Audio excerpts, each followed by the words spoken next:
So if you're just joining us, what took you so long? We're counting down the top 20 manliest men in all of gaming with two of the manliest men on the internet. Well, at least one of us. So if you missed the first half of the countdown, go back and check it out. Hey, I'm Stuttering Craig. And I'm Keith Abacary. For ScrewAttack's top 20 manliest men in gaming. 10 through 1. Number 10.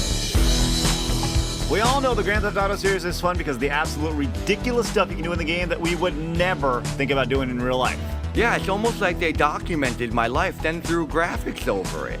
So, how many hookers have you killed? They took some creative liberties with the game. Real women don't come into play in my life very often. That's sad. But in Vice City with Tommy Vercetti, he is so bad, he can do all the regular stuff you can do in GTA games, but with a Hawaiian shirt, and make Hawaiian shirts look manly. Number 9. I think this one's pretty cut and dry. Yeah, Snake's a badass, so let's just go and move on. No, wait. That guy looks pretty cool. Look at that eye patch. Oh, crap. How could I forget about Big Boss? Yeah, hello. So, yeah, Snake technically did come from Big Boss, and yes, he does have the eye patch you like, so yeah, I guess Big Boss actually is manlier than Snake, and his name is Big Boss. That's cool. And manly. Except for bosses in stores. Number 8. These two guys have been manly since I was like 4. Yeah, I guess. But they can't compete with Marco and Tarma from Metal Slug. Metal Slug is way manlier. It was on the manliest system of ever, the Neo Geo. Yeah, Metal Slug's pretty cool, but did the dudes from Metal Slug ever go on missions with no shirts? That's like saying, hey Bullet, I don't need a bulletproof vest. Hey Bullet, I don't even need a shirt. Come get some of this. Yeah, but can they turn into zombies and then use their own disgusting vomit to projectilely shoot at them as ammo munition? No, forget it. Number 7. Oh! That's disgusting. That guy is like a lumberjack of people who works in the forest of bad guys. He cuts down everyone. What? That is ridiculous. Marcus Phoenix obviously looks the part with his facial scars and his flavor saver, so not having on the list would just be criminal. Whoa, he's also like the Cupid of bad guys with that bow and arrow, shooting them in love with death. Number 6. Aw, Master Chief? Seriously?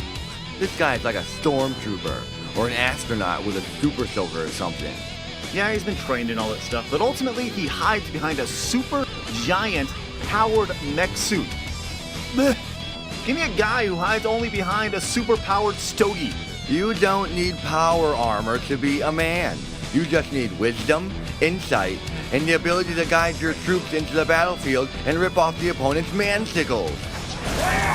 Sergeant Johnson is like a guidance counselor of Halo High School. Number 5. No matter what the circumstances behind the Modern Warfare series, you can count on one dude to always be there. Captain Price. Okay, we could talk about his ability to shoot guys and take lots of punishment, but let's be honest. The one thing that makes this bad dude stand out is his nostril broom. Sure, he kind of looks like the guy from Mythbusters, but Captain Price's mustache alone could kick Jamie Heinemann's ass in a fight. Mustache. That is all. Number 4. Going into this, a lot of you probably thought Duke Nukem would have been number 1. But obviously you can't do math, because he's number 1 times 4. Duke, while still incredibly cool, simply lost his manliness because of his inability to perform over the last decade. And let's be honest, nobody likes a dude who can't get it done. Craig, you don't know what it's like being single. He's obviously been waiting for the past 15 years for the right choice woman to come along and give him an emotional boner. Let's talk about the... You know what? Whatever. Ah, that's better. Number 3. It's Frank. Frank West. You damn right. Frank effin' West. Frank West can jump off any height of a building and deliver a sweet knee drop, damaging everything around him, and still manage to stand up and continue to cause destruction. Frank West can cut off a zombie's head with a karate chop. Frank West can punch you in the stomach and pull out your innards with a serve bot head and take a picture of it. Frank West. Craig, what are you talking about? He's like 90 now, and he hasn't even thrown a batarang in years. That old Batman couldn't even defeat my sister Kelly. Number 2. Oh yeah, it's time to bust some face with some punch-em-ups. Admittedly, the window of exactly who is the manliest Street Fighter character is closed a bit with the recent inductions of Gokin and Hakan. I mean, how much more manly can you get than Turkish oil wrestling? Oh, did I say manly? I meant gay. Ultimately, though, it will always come back to a guy who has massive amounts of chin hair and the ability to wear a cloak and still look cool and likes to wrestle wildlife in his spare time.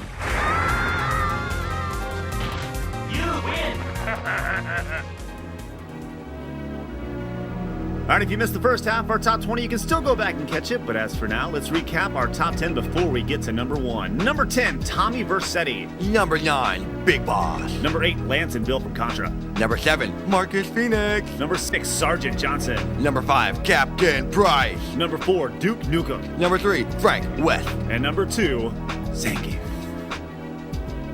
Number 1. Kratos became a god, got bored, and went back to being a man just because he liked being a man. He rips dudes in half and beats up gods. No, not just men, gods. He's got chains burned into his arms, bangs chicks whenever he wants, and has crawled out of hell. Twice. Sure, he's kind of pasty, but that's because his moisturizer is dead people. His body is covered in the ass of his dead family. Yeah, he may be the number 1 manliest guy in video games, but I'm pretty sure I could take him.